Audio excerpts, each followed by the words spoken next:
नमस्कार, मी doctor Laxman Jadhav, Bharatiya Janata party भटके मुक्त आघाडी बीड जिल्हा अध्यक्ष।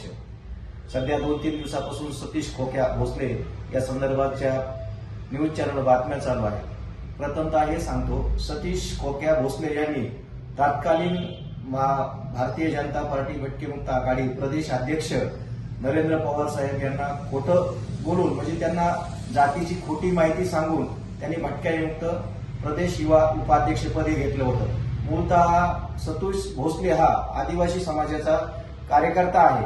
तो अनुसूचित जमातीमध्ये मोडतो आणि भटक्यामुक्त प्रवर्ग हा वेगळा आहे आणि तरी पण त्यांनी चुकीचं माहिती सांगून त्यांनी भटक्यामुक्ताचं पद घेतलं होतं। मला ते कळल्यानंतर मी 2021 सालीच त्याला त्या पदावरून त्याची हकालपट्टी केली होती।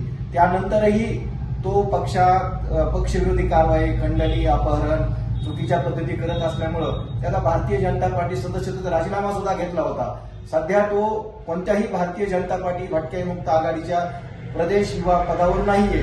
त्या पदाचा उपयोग करून तो लोकांना बसवत होता, चुकीच्या पद्धतीने वागत होता आणि माजी आमदार आमच्या भारतीय जनता पार्टीचे प्रदेश अध्यक्ष नरेंद्र पवार साहेब यांना चुकीची जातीची माहिती सांगून ते पद घेतलं होतं। त्यामुळे त्यावेळेस त्याची त्या पदावर हकालपट्टी केली हे माहिती असावं। एबीपी माझा, उघडा डोळे बघा नीट।